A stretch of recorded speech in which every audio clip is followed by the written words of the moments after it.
Our next panel is on sector skill gap and action plan for Industry 4.0 job roles. Another very important constituent of education are being represented in this panel, the different sector skill councils and how they are looking at the overall scenario. And for this panel, it's my pleasure to call now the panelists on stage. We have Punit Pandey, Vice President, Food Industry Capacity and Skill Initiatives, FICSI. Big round of applause for Punit Pandey. We have Saleem Ahmed, Senior Vice President, Strategic Partnerships of Electronic Sector Skill Councils of India. Big round of applause for. We have Girish Kulkarni, Lead Apprenticeship, RPL and Assessment Design, IT-ITeS Sector Skill Council. A round of applause for Girish Kulkarni. We have Ananda Khade, Regional Head, West and Central Region of Automotive Skills Development Council. We have Vignesh Raja, Regional Head, Southern India, Textile Sector Skill Council. And we have with us Sunil Dahiya, EVP Skilling, Wadhwani Foundation. So a critical area we are discussing, and all the sector skill councils are here. And we have very different sectors from the food industry, from the automotive industry, from the electronic sector, the IT-ITeS sector, textile sector, so and even from the industry. So what I would like to start with each of the panelists very broadly, and in fact in one or two areas from a more top level, if you can define the criteria by which, from your sector perspective, you are defining a skilled employable workforce. I'll start with you, Punit. Thank you, and very happy to be on this panel with my august colleagues. I think we look at skills in terms of ability to get a task done. I think I'm trying to make it very simple and demystify it. So imagine I call an electrician at my home and my power has gone off. Now, how do I know whether he is competent to handle a household wiring job or not? I'm calling a person to cook my meal. I don't know whether he's competent to do that, how much experience he has. I have to take his word on the face value, right? So if we can put certain competency-based standards to define and gauge how much a person is competent to do a task, deliver results, I think that is what is, about skill-based competency.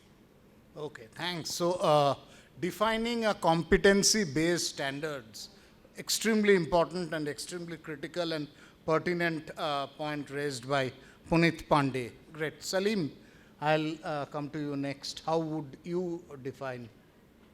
Yeah, thank you so much. I think it's been a very invigorating discussion since morning.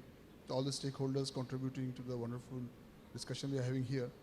When I come from the electronics perspective, actually electronics being a very large and a very all-pervasive field, I personally feel it is actually, and electronics, it comes in a very standardized product. I mean, any part of electronics now today is very, very standardized, not only for the national standards, but it aligned to the global standards. So I would say benchmarking across the country to have a uniform standard is very, very essential. So a term which I actually would like to emphasize here from electronic perspective, it is benchmarking to a uniform standard, which in turn can be aligned to the global standards.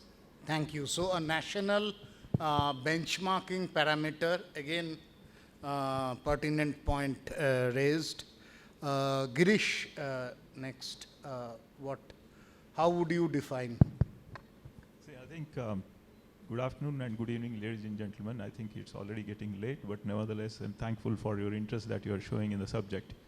Having said that, how do we define skill?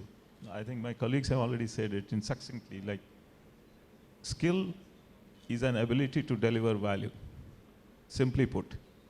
So whatever, and more so from the IT-ITeS sector nowadays, that all these technologies, like, we have been talking since morning, like AI, ML, IoT, these are all kind of agnostic to industry. Any industry, right from agriculture to aerospace, you name an industry, these technologies are needed. So across these sectors, how a typical value can be created, if that is defined through skill standardization, I think we are home. That's what I would say.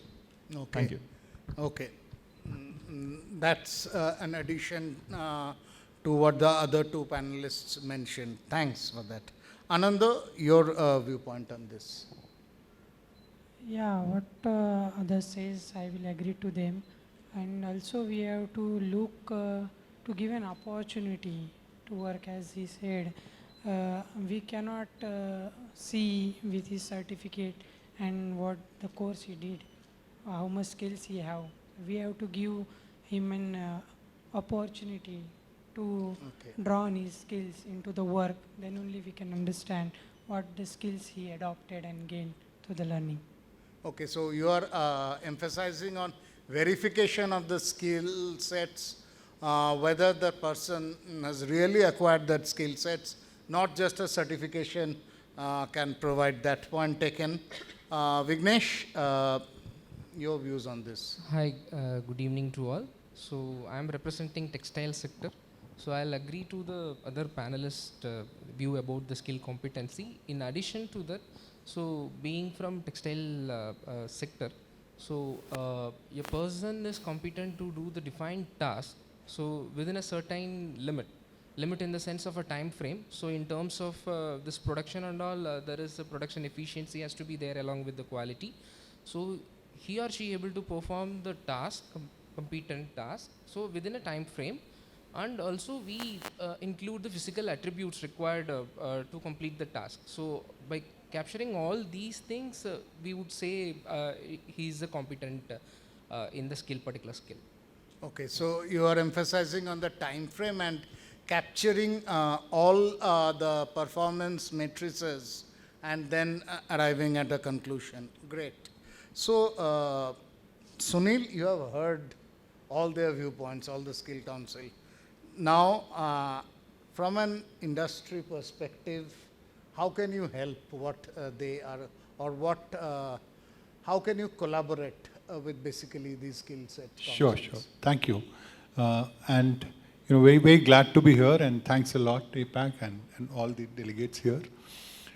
See, one aspect which cuts across every job role is the soft skill, communication, creative thinking, problem solving, design thinking. Now, this is that aspect which we can really help, any of the, in fact, we'll be glad to help every sector council in this part. And if we can bring it with technology, that can add even more value to it. Okay, so I was waiting for that, the soft skills which underlies beyond all the different sectors that are being represented here.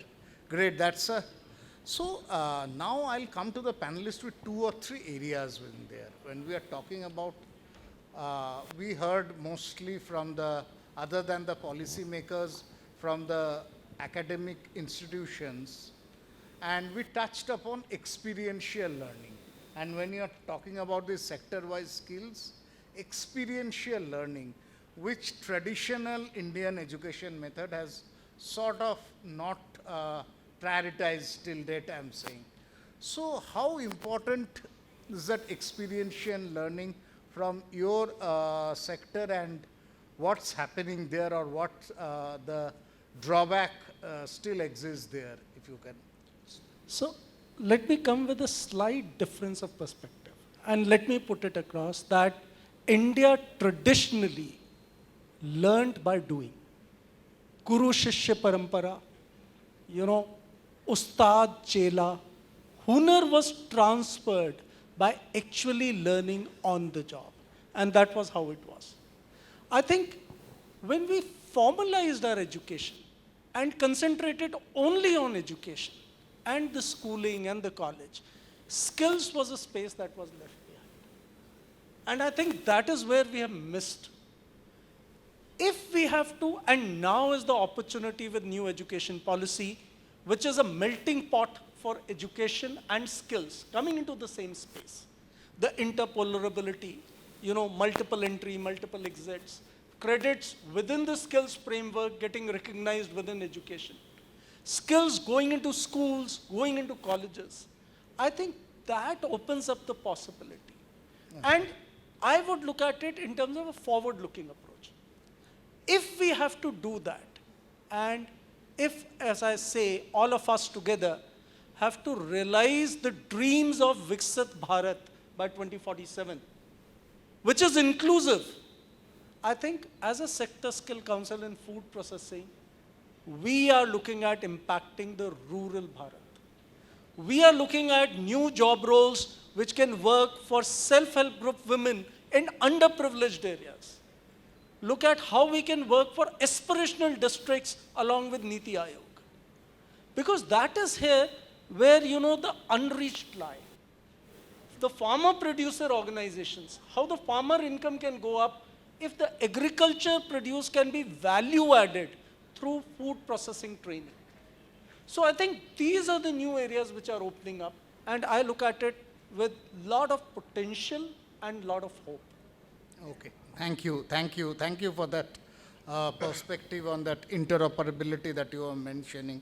Saleem, Ahmed, I will come to the question which I put earlier, experiential learning, and how critical it's for you are representing the electronics sector, for skill set, acquiring the skill set in an institutionalized manner. How important will experiential learning be? So I think when you talk about experiential learning, irrespective of the sector, I think it is essential for all the sectors because skill is not just knowing, it is actually doing. And when you have to learn a thing and doing basically the practice makes a man perfect. So this is basic learning how to do it on the shop floor. And we also emphasize in most of our qualifications when we have 20% of the part, we normally have theory part in electronics, and majority is basically in the lab or on the shop floor, where the candidate gets an experience and his skills are honed by learning in experiential fashion. And coming to electronics, there could be a large part of our job roles wherein we have the existing infrastructure, we have institutionalized infrastructure, which has certain labs, which have existing laboratories and tools for a person to be trained on so that he can get hands-on experience and he polishes his skills. However, in the new emerging segments like the EV and especially the semiconductor, where the cost of infrastructure of training is exorbitantly high, so we are still trying to figure out. But thanks to the technological interventions like the AR, VR, or we can have a certain experiential labs that a person can go to the lab and have a real life experience. So we are developing certain virtual labs which are integrated to our online platforms, which gives a real life experience to the candidate. And even NSQF acknowledges that any skill acquired through formal, informal, all non-formal means is acknowledged by the NSQF that itself states the importance of experiential learning. So I think very, very essential, and especially for the electronics sector, we consider it paramount, and we also are very conscious into building the training through experiential learning. Okay, thank you. Girish, again coming from an IT-ITeS, which is a always evolving sector, how would you assess the need or importance of the revisions in academic curriculum, even from the institution perspective, because that will ultimately train the students coming out? How would you emphasize on the importance of, because it's a fast evolving subject, and how can academic curriculum revision keep pace with that? Yeah, I think you hit it on the head. That's the need of the hour, right? Because if, as a country, if we are not able to keep pace with the changing technologies, as we are saying that Atmanirbhar Bharat, Vikasit Bharat, they will all be just slogans, but we have to really, and we have an opportunity to make it happen. Like, we in IT-ITeS Sector Skill Council, we have a program called Future Skill Prime, which kind of lists out almost all emerging technologies and including the soft skills, the 10 soft skills, 12 emerging technologies, including the semiconductor now. So a candidate, a student, a learner can go from fundamental basic level till to the deep skilling level in all these technologies. So the learning can be very fast. And if the academicians have an appetite to inculcate or include these things in their curriculum on a regular basis, and we will provide the regular infrastructure or mechanism to evaluate, change, and so on and so forth. And in fact, we go one step further, wherein for all our FS courses, we do have assessments. And as per the National Educational Policy, which was talked about, all of the courses have been designed in such a way that they are suitable for credit accreditation, like multiples of 15 hours, 13 hours, and keeping in mind the need of the country right now. So if we can bring all these things together, like the technologies are AI, ML, IoT, cloud, blockchain, semiconductor, and so on and so forth, and the soft skills, again, as listed, design thinking and negotiation, all these are there. So it is just a click of a button that any either organization or an academic institute can just log in there and start working on it. Already there are many institutions who have adopted this as part of their curriculum in the states of Tamil Nadu, in the state of Karnataka, in the state of, I think very soon in Maharashtra also it will happen, in West Bengal, Uttarakhand. So it is happening, it's happening. But what is happening is we are seeing a change. The conventional computer science course, degree course, is kind of transforming into the current need of the industry.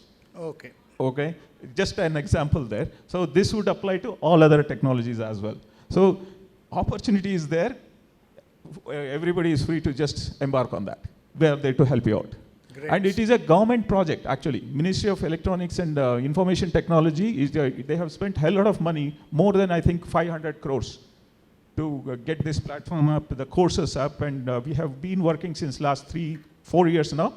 So anybody who wants to do that, please. And right from basic level to the deep skilling level, right up to research level. So I think there is an opportunity to make Vikasit Bharat, Shresht Bharat. Thank you.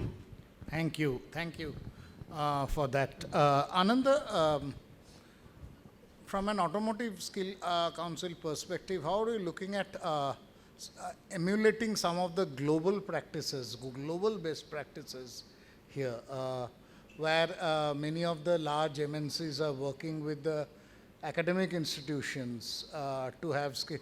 So how much of that are possible to replicate here in India?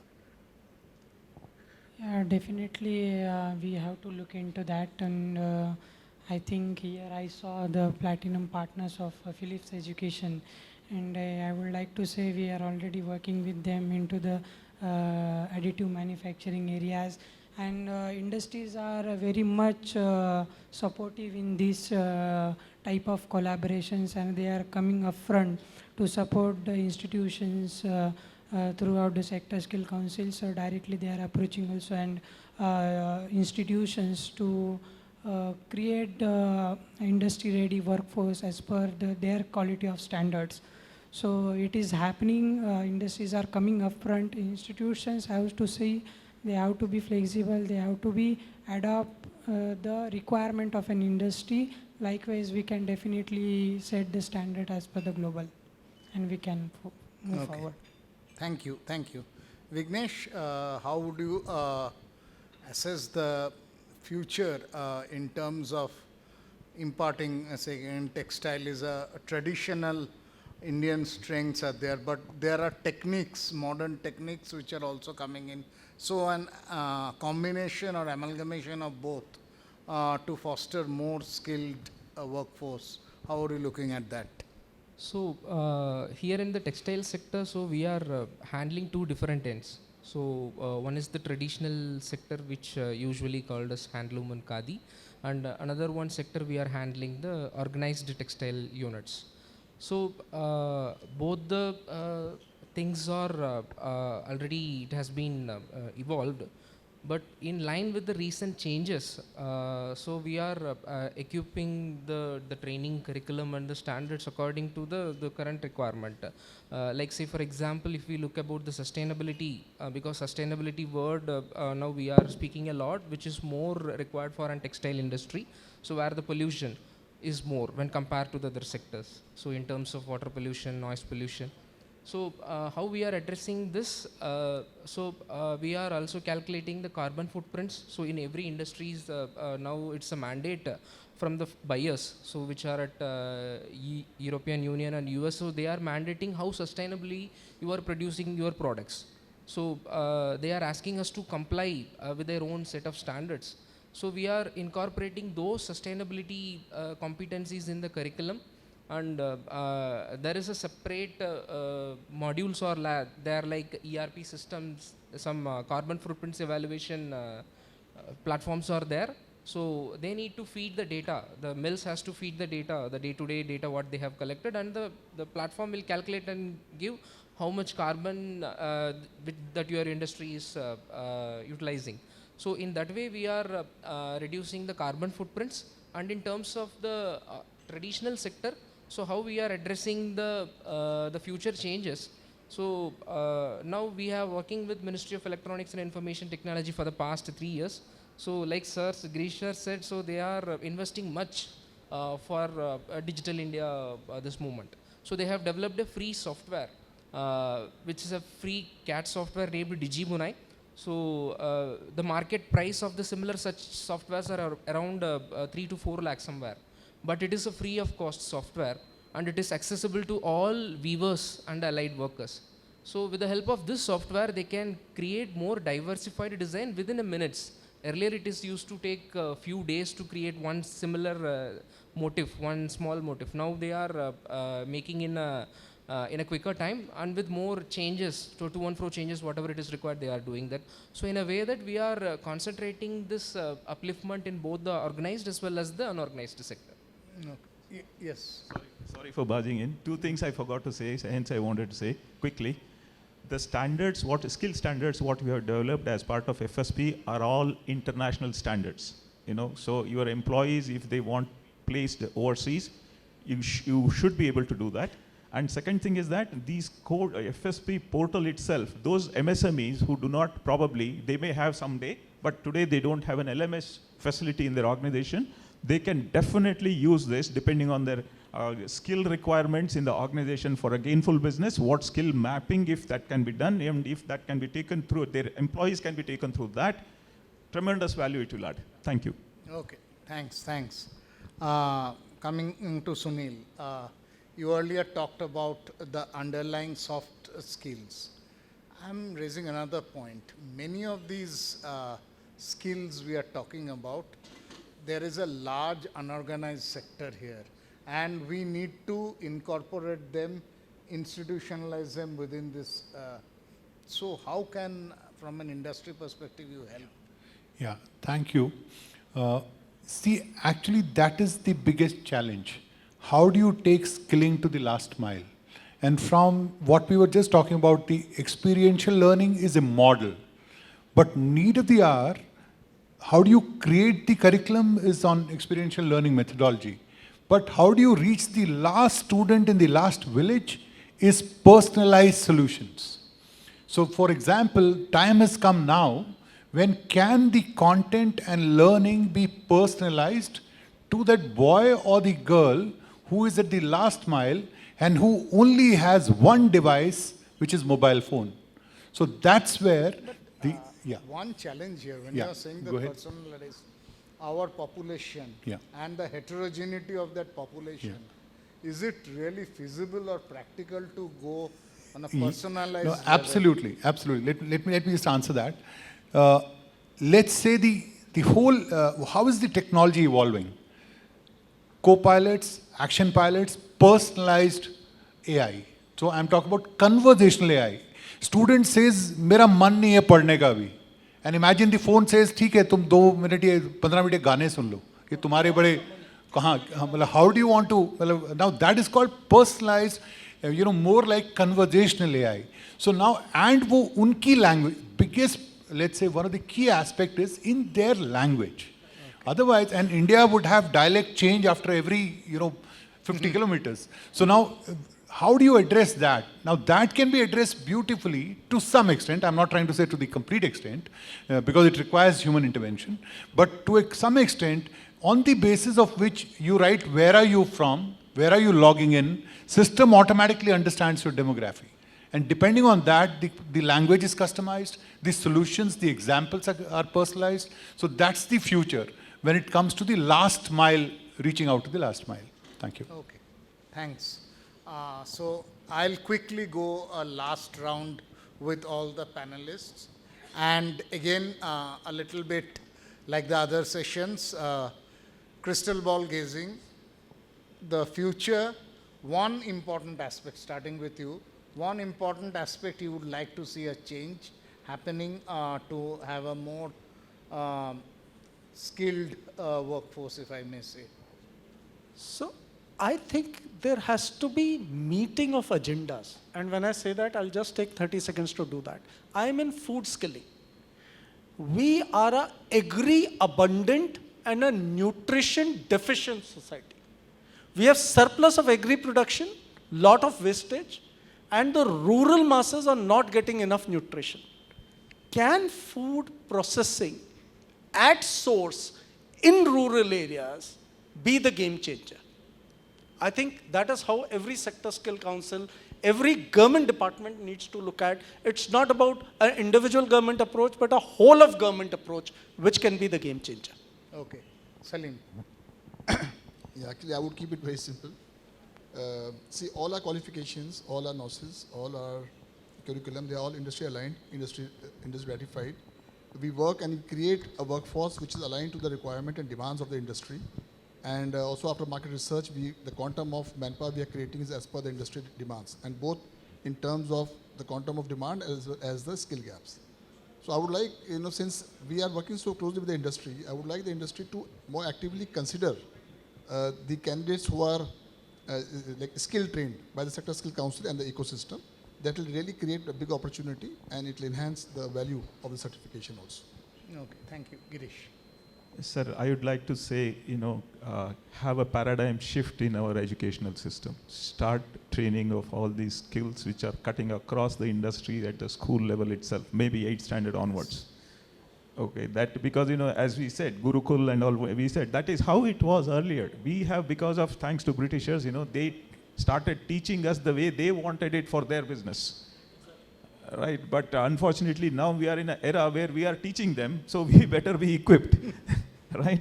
So start early, and that will to some extent solve the reaching the last mile, last person also, because schools are supposed to be having that infrastructure and provide that infrastructure.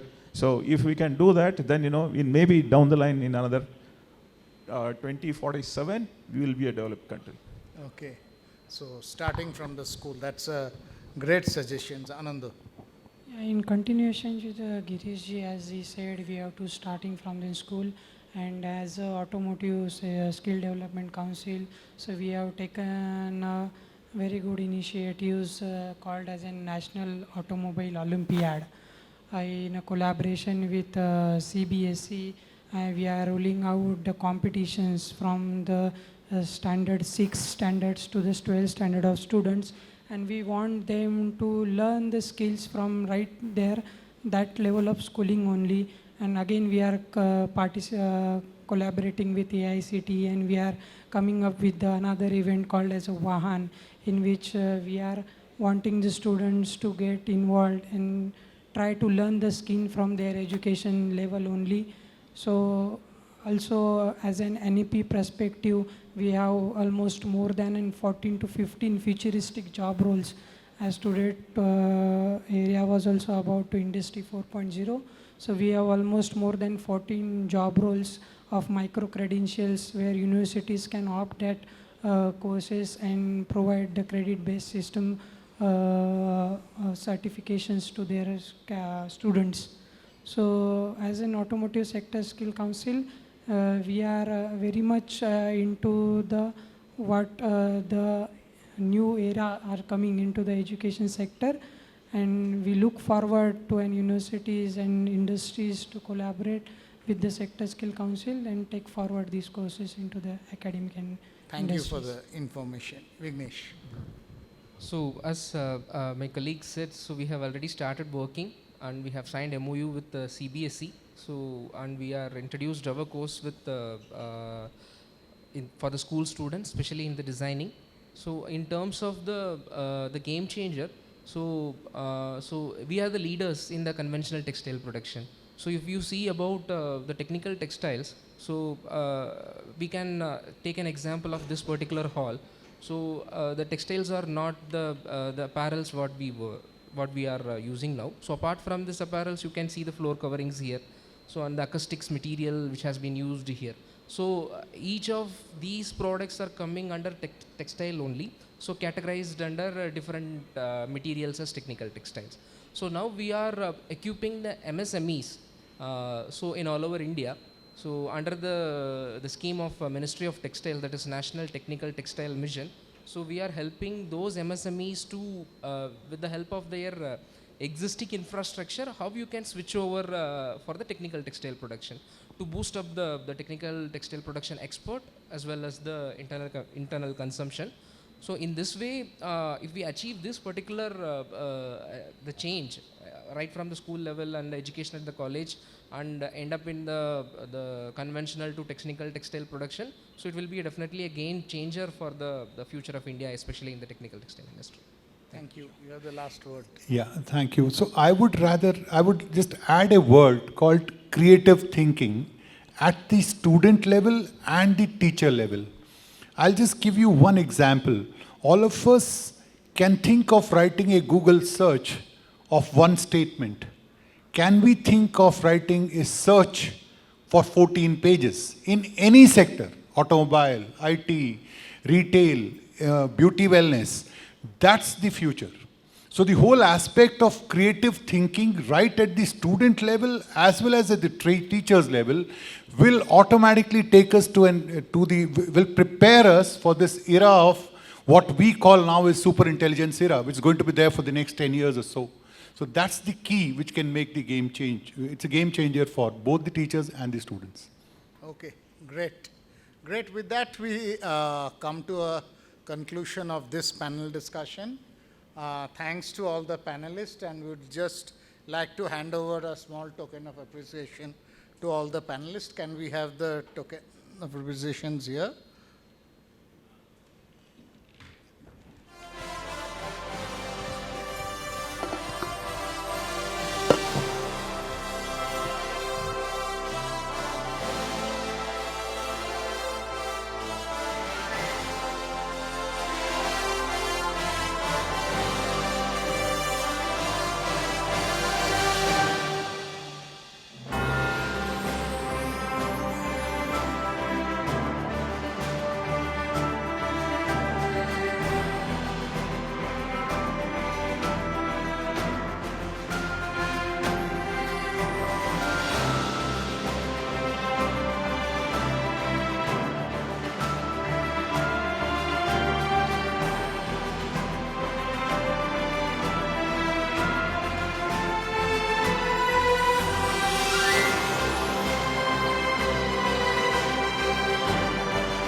Next, we. Oh, okay.